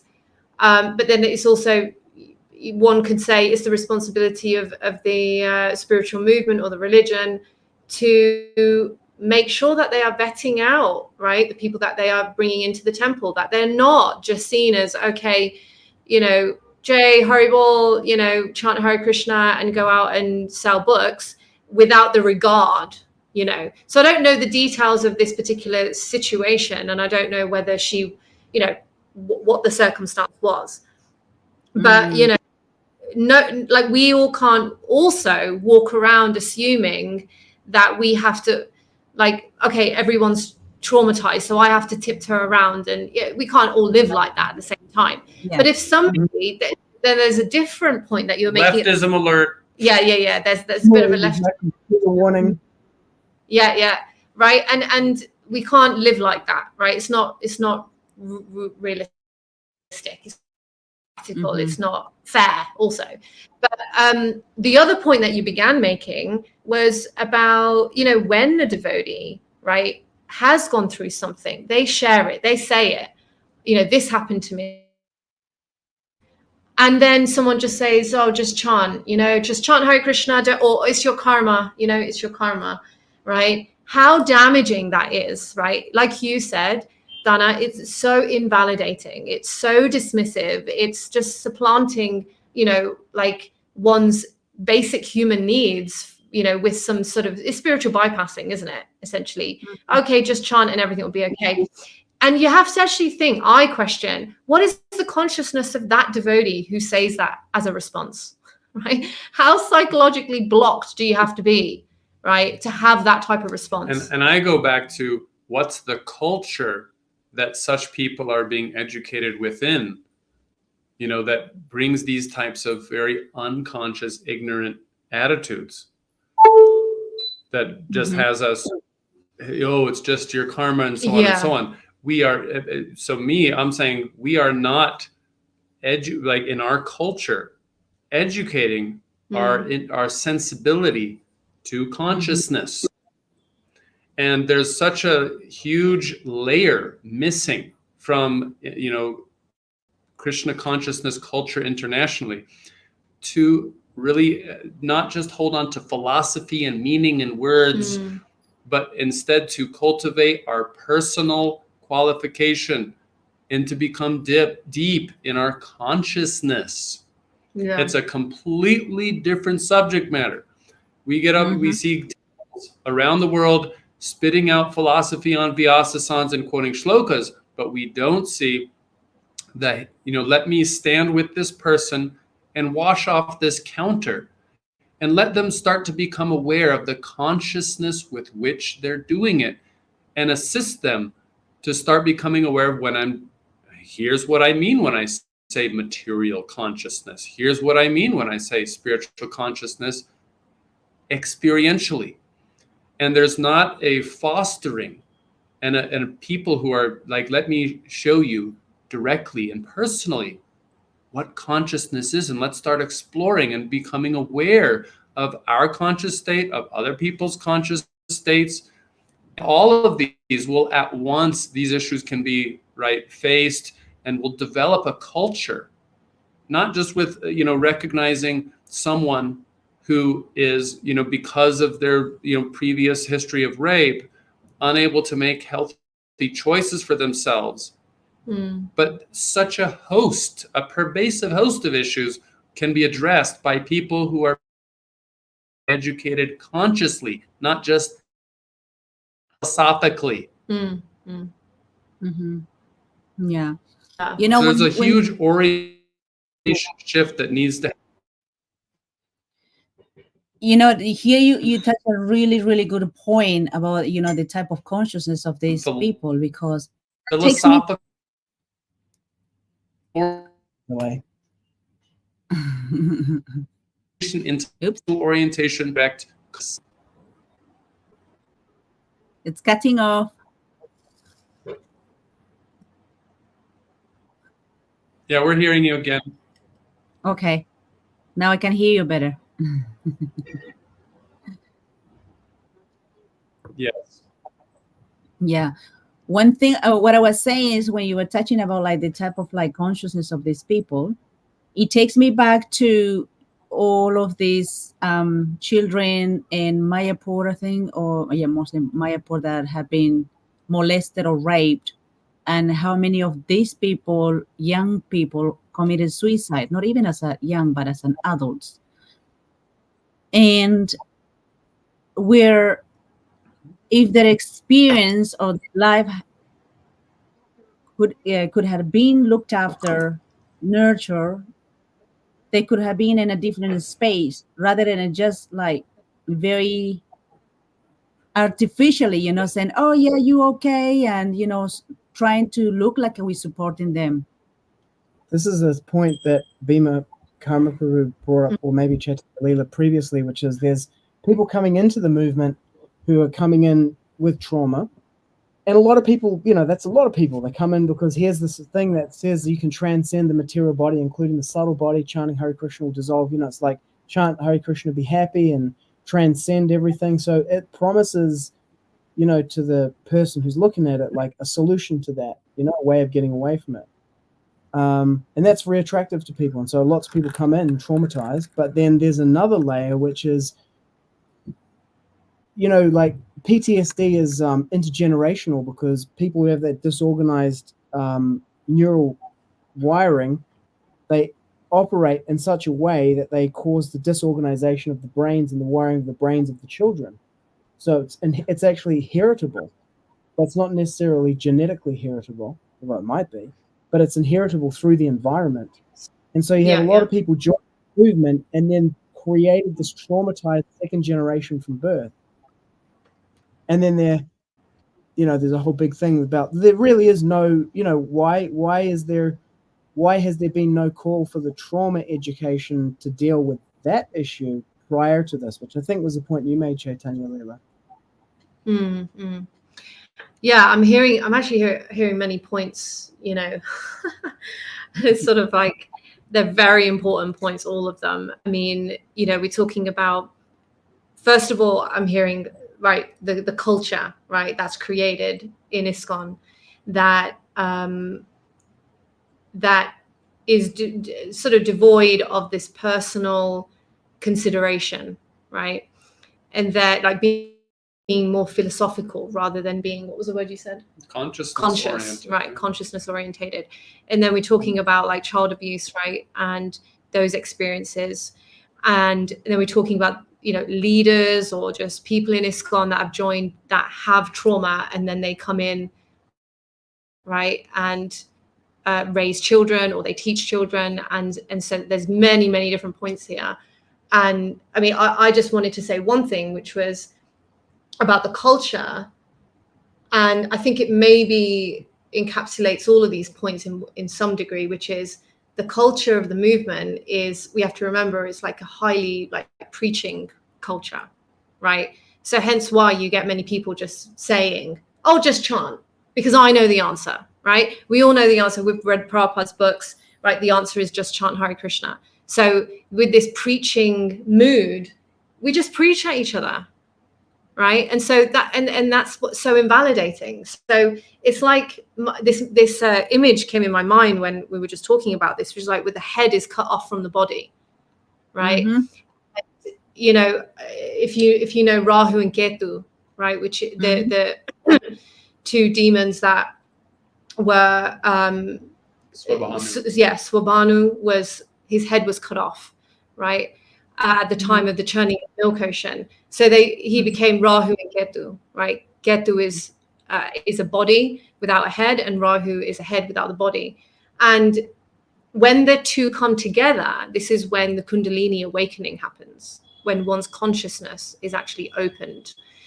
So, I mean, this is, we're not Kundalini yogis, but I'm just giving the example from the Vedas that this is a system, a yogic system, that, so when the two are cut off, Rahu is this sort of like floating head that doesn't have a body, and nothing can ever satisfy him, right? So he just goes out there ambitiously, right, consuming and just being this gregarious being, right, arrogant, because he's a demon anyway, right, tamasic. And that's the kind of sort of mentality that I can see sometimes. It's like, I know the philosophy, right? When you put it into the context of ISKCON and preaching, it's just this head cut off from the body. You're talking philosophy, but where is your heart? Where are you feeling? Where are you being conscious? So I'm just using this analogy to kind of explain that the nature of these types of people in ISKCON, which is, I'm just a floating talking head. And who are we going to attract over 50 years? We're going to attract many other people who are basically going to find a home, a happy home for exactly that. But, headless bodies and bodies ridiculous heads, Yeah. instead of a culture which can take those people and put them together. Yeah. And so when we are conscious, when the head can meet the body, right, which is literally what we do in trauma healing, isn't it? Yeah. I've just realized that. Sewing them together. Yeah. We turn inwards, that torchlight turns inwards, and we start to feel what's going on in the body, the traumatized body. And from there, transformation happens and enlightenment can come, right? On different levels. And this is yoga system as well, turning inwards. But I think that, sorry, I'll just finish that sentence, which is when the head comes to the body, when we start to become more conscious orientated, we can then start to relate to other people in that conscious way. But if devotees in ISKCON just remain this talking head, this just talking philosophy, right, preaching at people, then there will be no feeling. It's just a floating head. And it's like, how many circles have you circled the incense, and are you ringing the bell at the same time? And it's like an external ritual thing, which might be great if it were only the plug was in the wall and you're plugged into the conscious state that those things were developed for. And when they're not connected, they could actually do the opposite things. And just furthering that on to child abuse and child rearing or teaching, right, in the Gurukul, is that, and this other point that you made, Sitapati, which is when we have a traumatized system ourselves and then we rear children, we end up, right, rearing a disorganized nervous system within that child. So that's basically what will happen, right? Then you have some becoming a Gurukul teacher, right? Even just the temple president, the other devotees. And devotees come into the movement vulnerable, right? Because many devotees come, like you said, Sitapati, looking for enlightenment, looking for shelter, because and they're opening themselves up.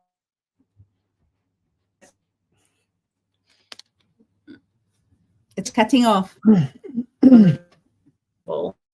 With talking head in and they won't even philosophy person harm. Okay, I think we can even a disconnection here. Yeah, we're not catching it.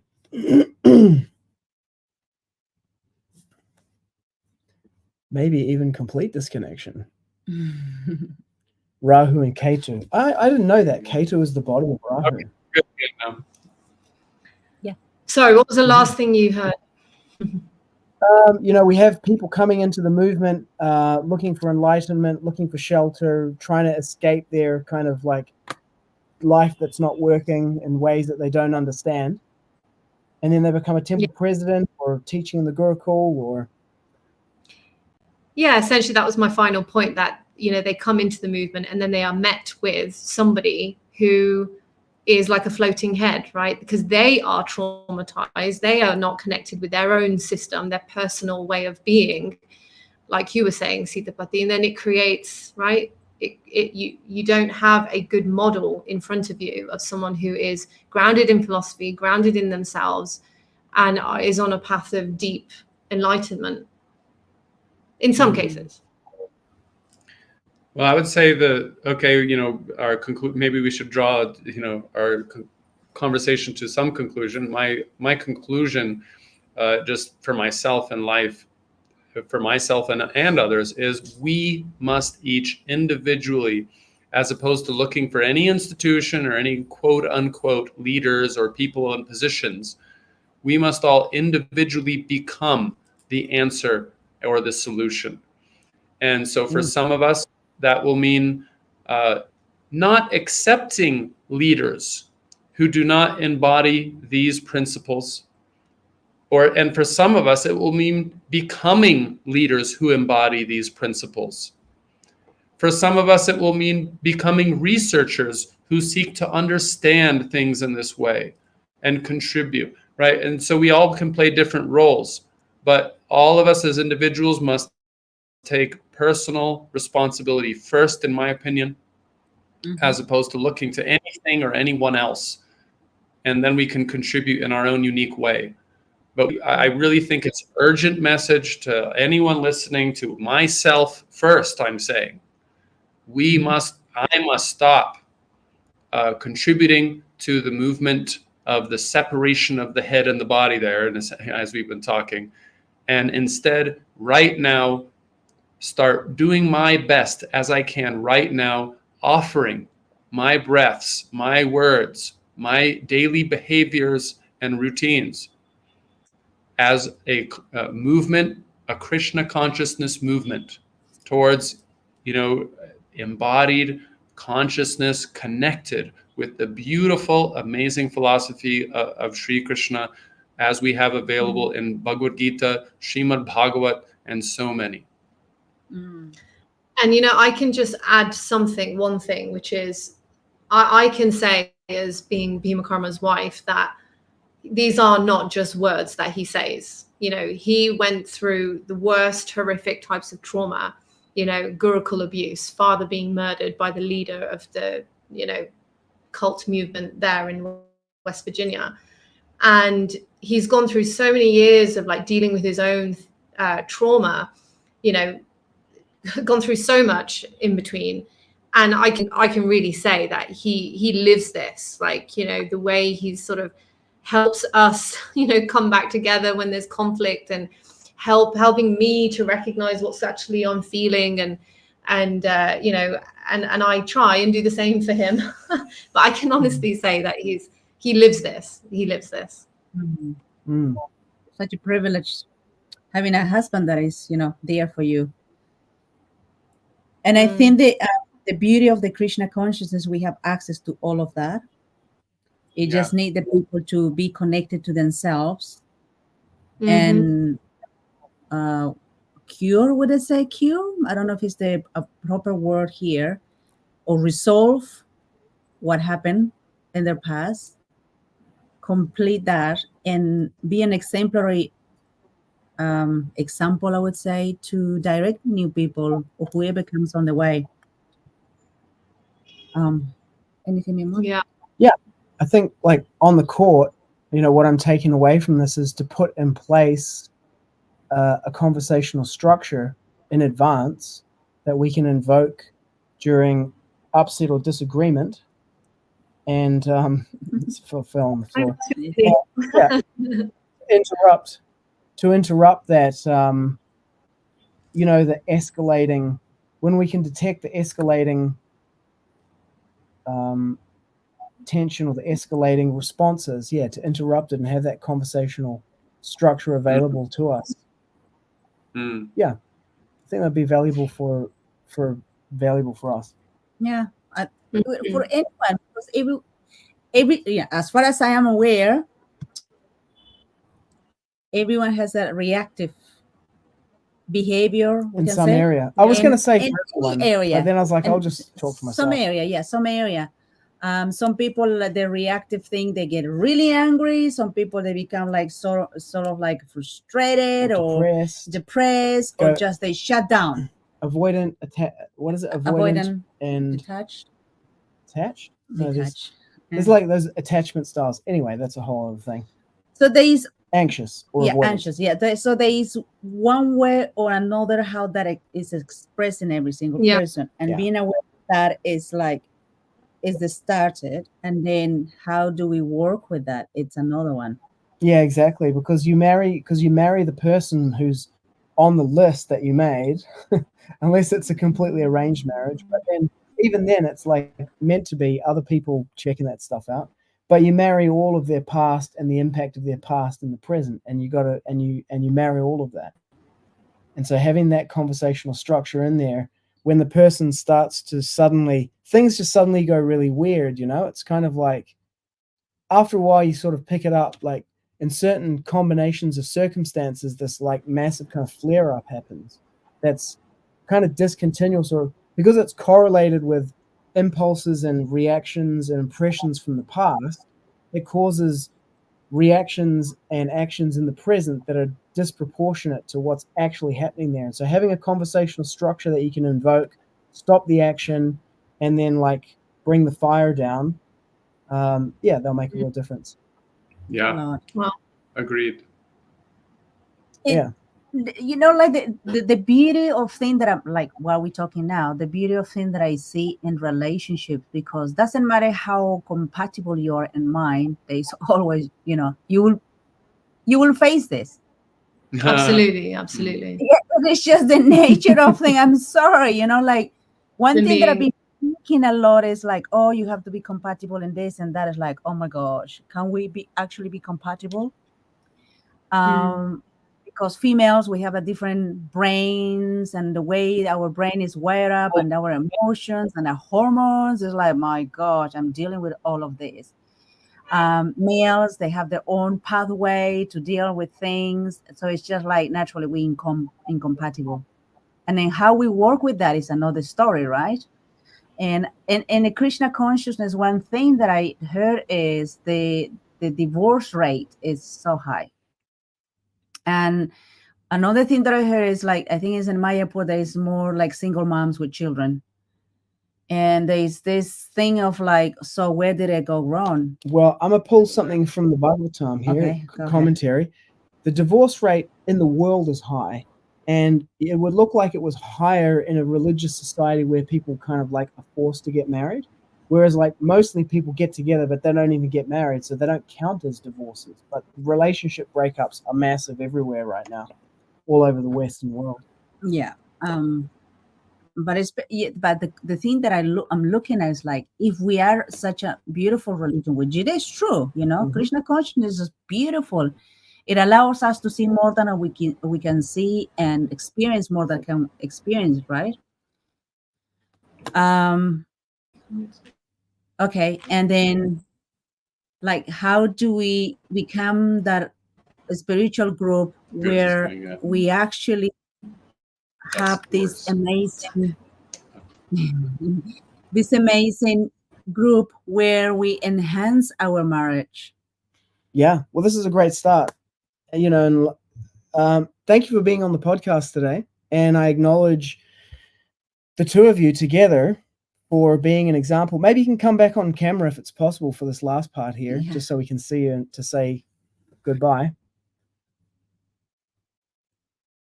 Any chance we can get the camera back on? They cut off, I think. Oh, okay. Hello. Oh, they did. No. Anyway, you can watch this later.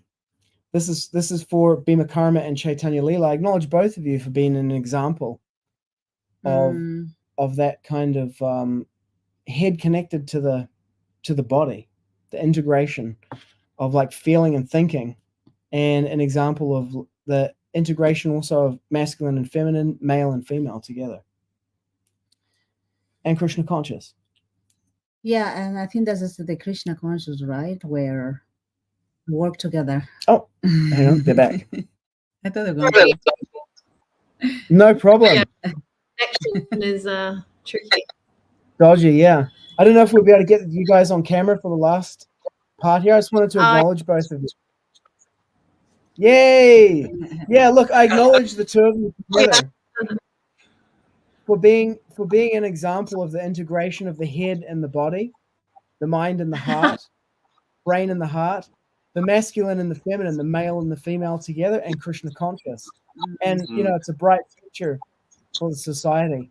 People have come running into this, you know, fleeing the material energy and the trauma and everything, and you know, we're creating something for people to give them shelter, and you're both a great example of that together.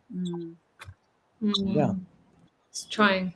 Yeah, it becomes a great honor for any of us as soon as we, with whatever we have, let us all just offer the best of what we have right now, right, to each other, and therefore through each other to Sri Krishna. Yeah.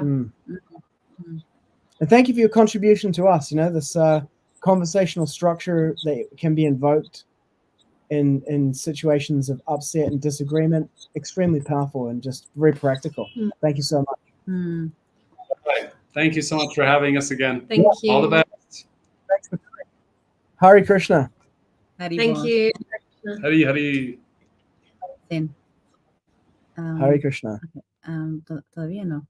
You want to say more? Oh, you want to say more? No, you. No, I mean, that was pretty good. I loved it. There's that one practical thing out of it was just amazing. Yeah. Yeah. That's something that I've seen in my training with adolescent in mental health. Mhm. Like with people that have bipolar, it's knowing exactly the symptoms, how it comes, Mhm. and then you recognize that, and then what is your plan of care, like what do you want in that time to happen, and then some of them is like, oh, I want my auntie, to be with me. Okay. And call me and support me. So there's probably a way to socialize it that's a little less kind of like people will be like bipolar and it's like pretty intense. I know, like, but it's just an to make it example. more of a, just an example, Yeah, right? Yeah. So it's like, what do you need in that time? Mhm. And then what things? it's like because it got this here. What things is Recognizing helpful in that gestures. situation? You know what I mean? Yeah. Because because I want it to do it for me. okay, because you know yourself, right? Yeah. What works for you. Mm-hmm. Yeah. Then it's helpful. And I think creating something like that, like in any relationship, any marriage, like what you deal with often, and then what you need in that time. I know what works for me. Sharing. I know what I definitely need in that time. Mm-hmm. A big whack in the head. Yes. No, acknowledgement is what works for me. Right. Yeah, it's like oxygen. Right. Yeah. It doesn't have any meaning other than that. That's what really makes a difference. That's what I've discovered and noticed, and particularly recently. It's only just become like this is actually what interrupts that. Because what I can see about my own area of like trauma response, if you want to call it that, is that it triggers this experience of I'm not good enough. And so everything starts to be colored by that. Once that I'm not good enough starts being activated, everything occurs for me as like a criticism, like everything that I do is not good enough. So acknowledgement addresses that. That's the thing that makes a difference for me. It gives me like space and freedom and causes like the flames to go down. Like, I was saying about that, Bhima Karma Prabhu was saying the samvad as a structure, which is like recreation or empathic listening. I know now from observing myself that when I get into that state, I'm not capable of recreating someone else because everything they're saying occurs for me as a personal attack. Then in that space, in that thing, the best thing I'm just suggesting is like Prabhu was saying, give yourself a space. Yeah, that doesn't work. Acknowledgement is what works. Giving myself space is like, But remember this, remember this, you're not going to be with a person, every single person is going to come and say, oh, I know what you need, So what is going to happen when you don't have that? People are not, you're in a public space. They're going to say, hey, I need to acknowledge you for you to cool down. Well, yeah, I mean, look, there might be other ways. Like this is not a coping strategy, but like it's just a practice, It's not necessarily, does that like dissolve it? I don't know. Maybe it does over time. I don't know. I think it's more about like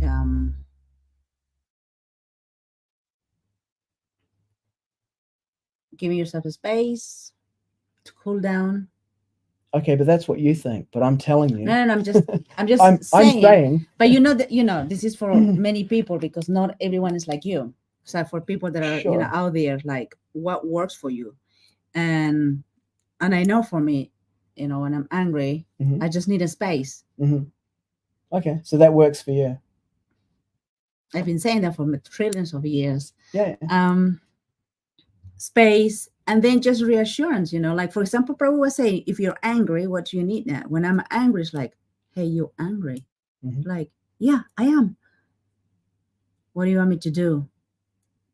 Then, well, no, he started from you saying that. No, just my interaction. Yeah, but he's saying that you say I'm angry. I feel angry. Yeah. Yeah, I feel angry. Yeah. Yeah. And then so it's like this thing. Okay, this person's angry. What does she need? What does he need?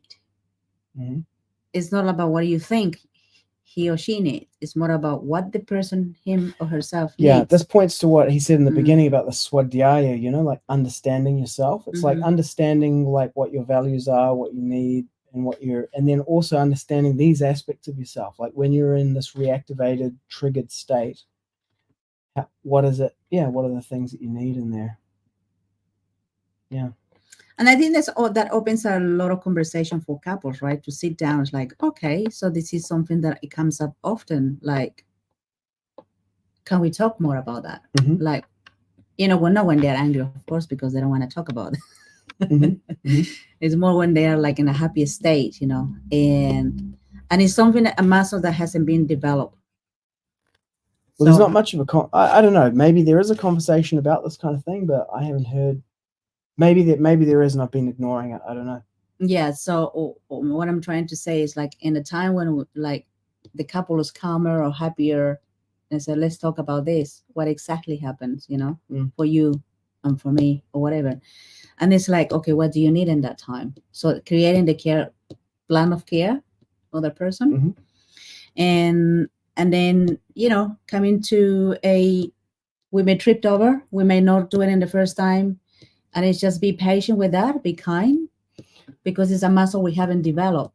Yeah. And then be kind in that situation, you know what I mean? And then things we're gonna be okay with that, because the whole purpose is we will get to this point. But for now, it's like any sport, right?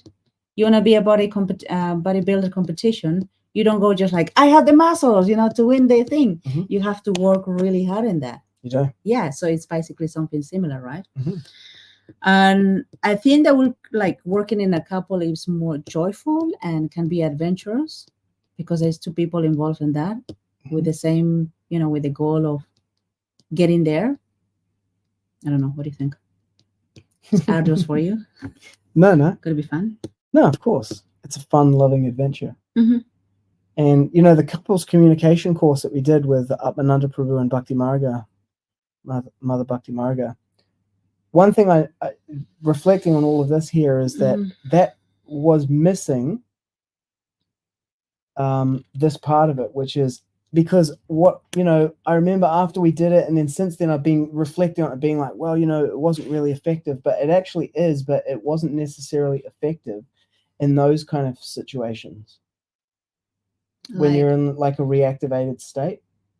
Being what? Compassionate or no? Like there was like the WIN formula. When you do this, I feel this. I need that. Those kind of things are they're really good, but they don't necessarily work when you're in some kind of triggered state. Yeah. That's the kind of thing that you need to create before the triggered state happens. The win one was, when you do this or say this or whatever, I feel this and I need X. That's the kind of thing that you could use reflectively afterwards to create that kind of intervention conversational structure. But trying to use that during one of those episodes, if you will, like some couples just have like these turbulent kind of relationships. It's people basically, this is a lot of people, they're basically looking for people who have some kind of interlocking trauma responses with their own, where they don't clash with each other, because they end up in these situations where everything just keeps escalating. So they've tried to find someone who gets, maybe one gets angry and one gets depressed or something, so they don't like interact. Yeah, and in different circumstances, so that they don't clash. So they don't clash, yeah. Yeah. And they're just trying to find someone who's like that, rather than, I don't know, I guess it depends on whether you think that the grhasta ashram is about finding the perfect person who's perfectly compatible, or if you undertake it as like part of the journey of self-discovery and self-development, and you're doing it alongside with another person, supporting the other person. So the two of you are working together to support each other and to develop each other and yourselves.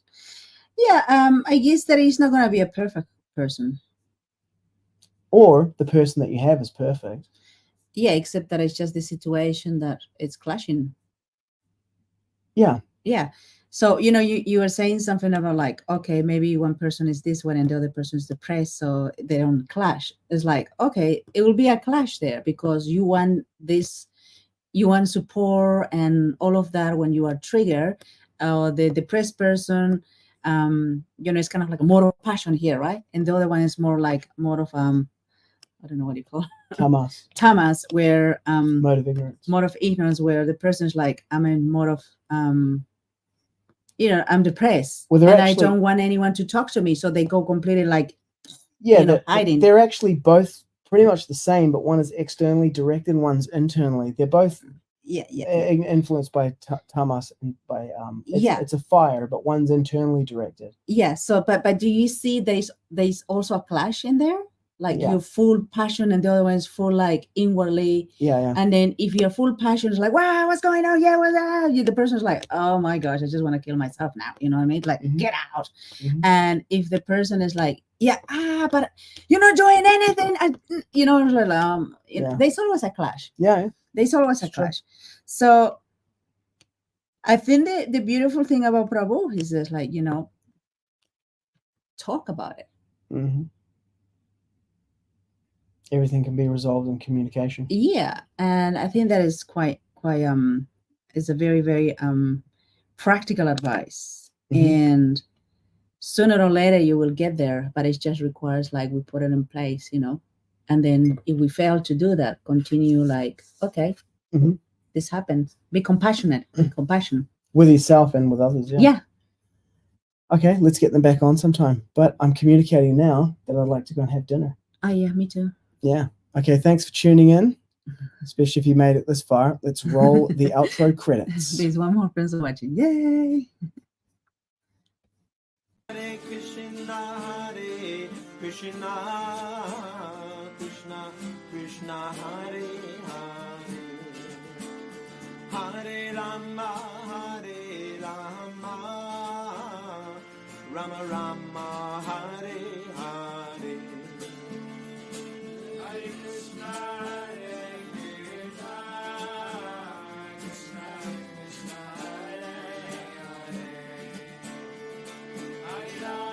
Hare Rama, Rama Rama, Hare Hare. Hare Krishna,